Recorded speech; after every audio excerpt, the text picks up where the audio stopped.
Neymar, o novo deus do brasileiro médio. Reflexões sobre ídolos, dependência e a força silenciosa do homem. Quando Carlo Ancelotti anunciou a convocação de Neymar para a Copa do Mundo de 2026, o país parou. Não foi uma simples inclusão em lista de 26 nomes. Foi um suspiro coletivo. Uma catarse nacional que misturou alívio, euforia e uma dose inevitável de negação. Aos 34 anos, com o histórico de lesões que já ultrapassa 1.400 dias afastado dos gramados, o atacante do Santos retornava à seleção como se fosse o Messias esperado. Nas ruas, nos bares, nas redes sociais, o brasileiro médio encontrou seu Deus novamente. Um Deus de carne e osso, tatuado, sorridente, capaz de driblar não apenas adversários, mas também as frustrações de uma nação que há décadas busca redenção em campo, porque muitas vezes não a encontra na vida real. Essa devoção não é nova. O futebol brasileiro sempre fabricou ídolos com a mesma intensidade com que o sol equatorial queima a pele. Pelé, Garrincha, Zico, Ronaldo. Mas Neymar representa algo distinto. Ele é o ídolo da era do espetáculo, da imagem instantânea, das lives e dos stories. Não basta jogar bem. É preciso encarnar o sonho de sucesso, ostentação e superação que o brasileiro médio projeta em si mesmo. Enquanto o país enfrenta desigualdades persistentes, instabilidade econômica e uma crise silenciosa de masculinidade, Neymar surge como o herói que transcende tudo isso com um gol de calcanhar ou um passe milimétrico. No entanto, por trás dessa adoração coletiva, esconde-se uma dinâmica mais profunda sobre como os homens contemporâneos lidam com expectativas, desejo e autonomia. O fenômeno Neymar ilumina como poucos as tensões entre a hipergamia cultural e a fragilidade emocional masculina. No mercado sexual moderno, que o pensamento Red Pill descreve com crua precisão, as mulheres tendem a selecionar parceiros baseados em status, recursos e traços de dominância. O futebol, nesse sentido, atua como um amplificador extremo. Um jogador como Neymar não é apenas talentoso. Ele é o ápice da visibilidade social. Mulheres de todas as classes projetam nele o provedor ideal, o macho alfa que combina habilidade, fama e fortuna. Para o brasileiro médio, que luta diariamente no trânsito caótico, no emprego instável ou no sofá assistindo aos jogos, Neymar representa a validação vicária. Se ele consegue, eu também posso sonhar. Mas o sonho, muitas vezes, serve como ópio. Em vez de construir sua própria versão de excelência, o homem comum transfere sua autoestima para o ídolo, repetindo o ciclo de dependência emocional que o estoicismo clássico alertaria como ilusório. Considere a trajetória de Neymar. Saído da periferia de Mogi das Cruzes, ele ascendeu com um talento inegável. No Santos, encantou o mundo. No Barcelona, formou o trio MSN que marcou época. No PSG, os euros fluíram, mas os títulos europeus escaparam. Lesões recorrentes, joelho, tornozelo, costas, o perseguiram como sombras. Retorno ao Santos, uma espécie de redenção nostálgica. E agora, na Copa, o chamado de Ancelotti, que justificou a escolha pela experiência e pelo carinho do grupo. Fatos objetivos. Neymar é o maior artilheiro da história da seleção, com quase 80 gols. Participou de 3 mundiais anteriores, sempre com lampejos de genialidade entremeados por drama. Aos 34 anos, seu corpo não é mais o mesmo. A convocação, portanto, carrega um simbolismo maior do que o esportivo. É a nação dizendo a si mesma que o passado glorioso ainda pode ser revivido, mesmo que a realidade aponte para ciclos de renovação dolorosa. Essa narrativa de salvação coletiva revela muito sobre a psicologia masculina brasileira. O homem médio, pressionado por uma sociedade que ao mesmo tempo exige dele proveito material e o acusa de toxicidade quando afirma sua natureza, encontra no futebol um refúgio seguro.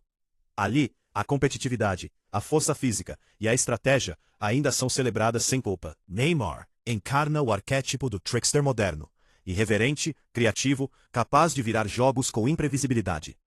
Mas ídolos assim também expõem as armadilhas.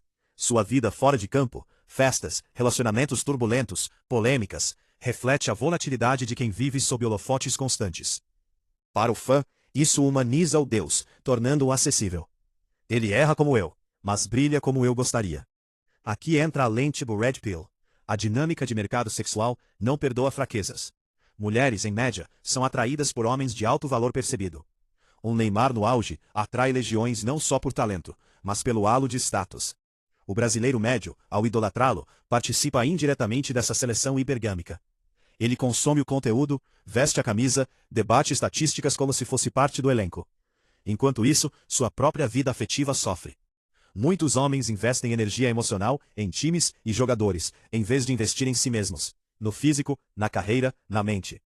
O resultado é uma geração de torcedores apaixonados, mas frequentemente frustrados em suas relações pessoais, onde a passividade ou a idealização excessiva repelem em vez de atrair.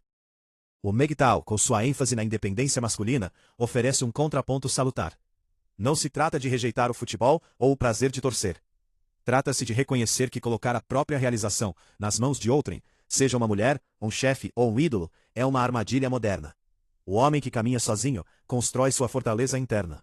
Ele não precisa do gol de Neymar para validar sua existência. Observar o fenômeno Neymar pode ser paradoxalmente um chamado à libertação. O brasileiro médio precisa parar de esperar que o Deus da bola resolva seus problemas e começar a resolver os seus. Cultivar habilidades, disciplina financeira, saúde física e mental.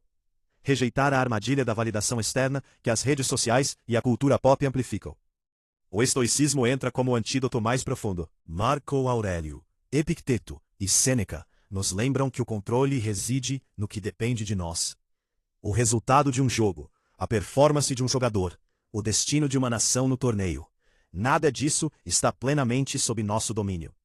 O que importa é a virtude, coragem para enfrentar adversidades, temperança para não cair em excessos emocionais, sabedoria para distinguir o efêmero do essencial.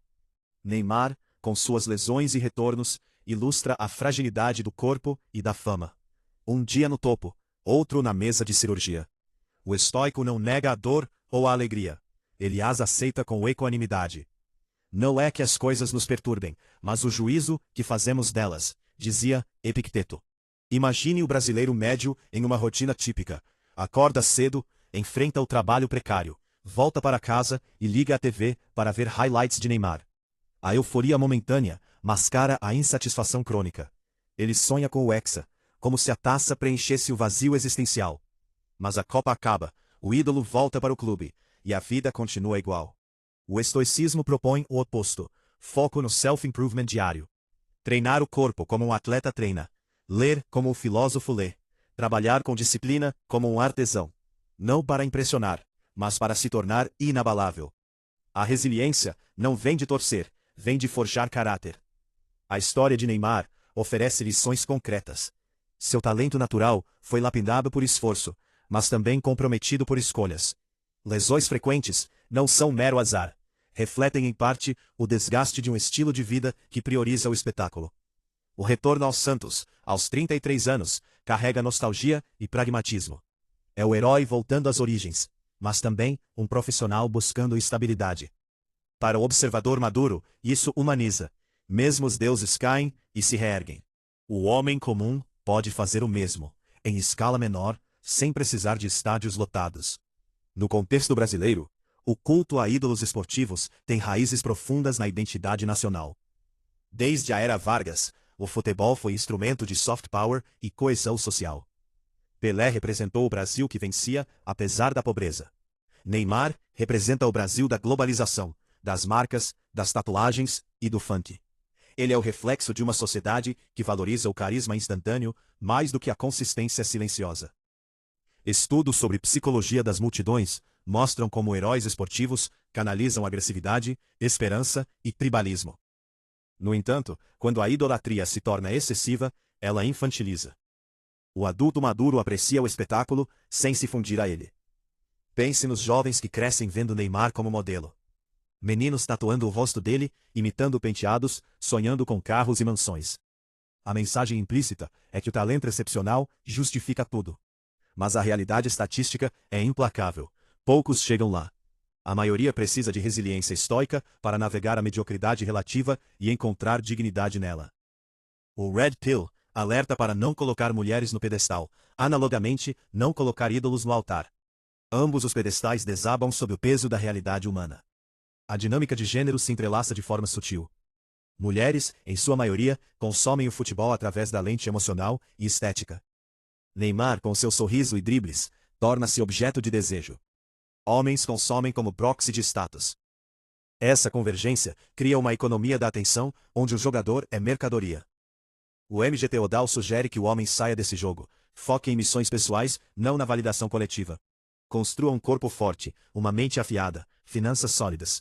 Torça se quiser, mas nunca dependa. Durante as Copas passadas, vimos o ciclo se repetir. Em 2014, a lesão de Neymar contra a Colômbia virou drama nacional. Em 2018 e 2022, eliminações precoces geraram luto coletivo. Agora, em 2026, as expectativas renascem. Ancelotti, com sua experiência europeia, tenta equilibrar veteranos e jovens como Endrick e Vinícius. Neymar não é mais o protagonista absoluto, mas o catalisador simbólico. Sua presença inspira o grupo, dizem. Talvez. Mas inspirações passageiras não substituem preparação sistemática. O homem maduro, influenciado pelo estoicismo, assiste a tudo isso com distanciamento sereno. Ele reconhece a beleza do jogo, a estratégia, a fisicalidade, o improviso criativo. Valoriza o esforço de Neymar em voltar após cirurgias. Mas não deposita sua felicidade no resultado. Sabe que a verdadeira vitória é interna. Acordar todo dia e melhorar 1%. Correr, ler, trabalhar, meditar. Rejeitar a vitimização, abraçar a responsabilidade. No Red Bull, isso significa entender as dinâmicas interpessoais sem amargura. Na MGTOW, significa priorizar a liberdade sobre o compromisso forçado.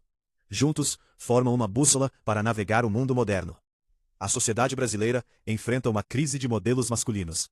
Pais ausentes, educação que desvaloriza traços tradicionais de masculinidade, economia que recompensa conexões mais do que mérito puro. O futebol preenche esse vácuo, oferecendo heróis prontos. Neymar, com suas falhas públicas e triunfos, é perfeito para isso. Ele erra, pede desculpas, volta mais forte, ou pelo menos tenta. Essa narrativa de redenção ressoa porque o brasileiro médio também busca a sua. Contudo, a verdadeira redenção não virá de um camisa 10. Virá de homens que decidem controlar o controlável. O estoico Epicteto, escravo manco, ensinou que a liberdade está na mente. O Red Bull desconstrói ilusões românticas e sociais. O MGTOW oferece o caminho da soberania pessoal. Aplicados ao fenômeno Neymar, esses princípios convidam à reflexão. Torça pelo Brasil, admire o talento, mas construa sua vida como se o Hexa dependesse exclusivamente de suas escolhas diárias. Nas semanas que antecedem a Copa, o país viverá o frenesi habitual. Bandeiras nas janelas, churrascos, debates acalorados. Neymar será o centro das conversas. Alguns o defenderão fanaticamente, outros o criticarão com igual paixão. Ambos os lados projetam. O observador maduro, contudo, vê além. Vê um homem talentoso em fim de carreira, uma nação carente de símbolos unificadores e uma oportunidade para cada indivíduo escolher o caminho da força interna. A conclusão a que chegamos é simples e profunda. Ídolos são espelhos. Nelas, vemos nossas aspirações e nossos medos. Neymar reflete o desejo brasileiro por genialidade criativa, superação e alegria. Mas também reflete a tendência à dependência, ao escapismo e à volatilidade emocional. O homem que amadurece transcende o espelho. Ele olha para si, aceita suas limitações, trabalha suas virtudes e caminha com dignidade, independentemente do placar final. Que a Copa de 2026 traga bons jogos e memórias. Que Neymar contribua com o que puder, com classe.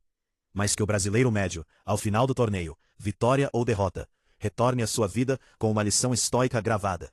A taça mais importante não é erguida em campo. É construída dia após dia, na forja silenciosa do caráter.